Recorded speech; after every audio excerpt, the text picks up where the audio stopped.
साथियों नमस्कार, मैं हूं आपके साथ रमन। आप देख रहे हैं हिंदुस्तान की बात। मैं इस वक्त जनपद जौनपुर के मछली शहर में हूं। हमारे साथ बातचीत करने के लिए समाजवादी पार्टी के वरिष्ठ नेता और पूर्व जिला अध्यक्ष और पूर्व मंत्री रामनारायण बिंद जी से बातचीत करेंगे। सवाल इस बात का है, जिस तरह से विधानसभा, संसद और सदन में जिस तरह से हलचल चल रही है अमित शाह के बयान को लेकर, उसी पर मैं चर्चा करूंगा। अमित शाह ने जिस तरह से B.R. अम्बेडकर पर टिप्पणी किए हैं, ये कहीं न कहीं जो लोकतंत्र है, लोकतंत्र के खिलाफ है। इसी पर मैं बातचीत करूंगा। बहुत स्वागत सर बातचीत करने के लिए। धन्यवाद आपका। उन्हें जानकारी है, जानबूझ करके बोल रहे हैं ऐसा, खाली जो है दलितों का अपमान करने के लिए ऐसा कर रहे हैं जी।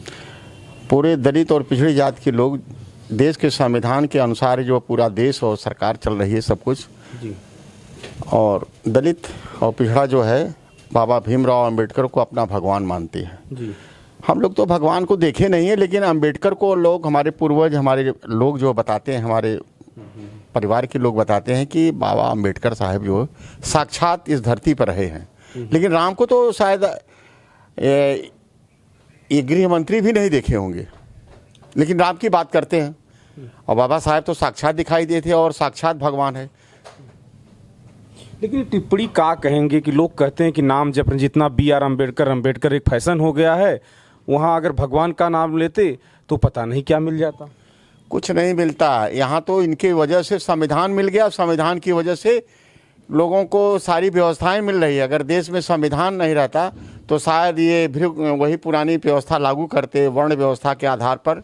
वर्ण व्यवस्था के आधार पर क्या रहा है ये पूरी दुनिया जानती है, किस तरह से दलितों और पिछड़ों को अपमानित किया गया था, सम्मान नहीं मिलता था कभी।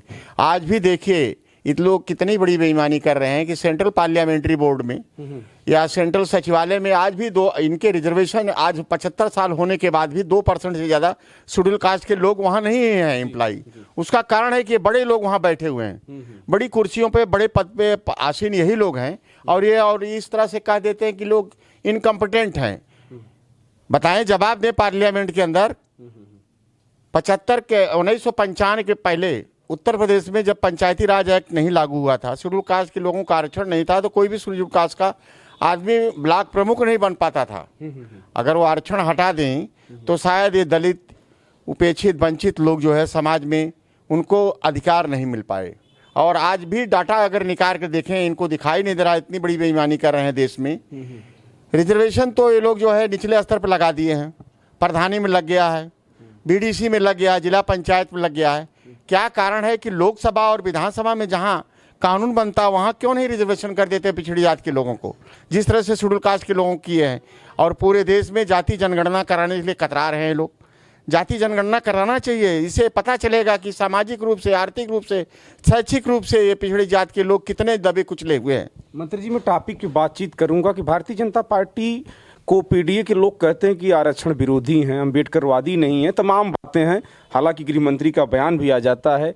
इस बयान को लेकर क्या कहेंगे? जिस व्यक्ति की चर्चा पूरे भारत नहीं विदेशों में की जाती है, अगर इस व्यक्ति को इस तरह से कहा जाएगा तो आप क्या कहेंगे? भाई ये सीधे सीधे अपमानित कर रहे हैं, पूरे पिछड़ी जात और दलित समाज के लोगों को अपमान कर रहे हैं। और अपमानित करने के लिए पार्लियामेंट जैसी सबसे बड़ी पंचायत में इस तरह से बयान दिए, और उसमें मेंबर ऑफ पार्लियामेंट के सदस्य वहाँ उपस्थित रहे, उनके सामने बयान देने के बाद भी मुकर रहे हैं।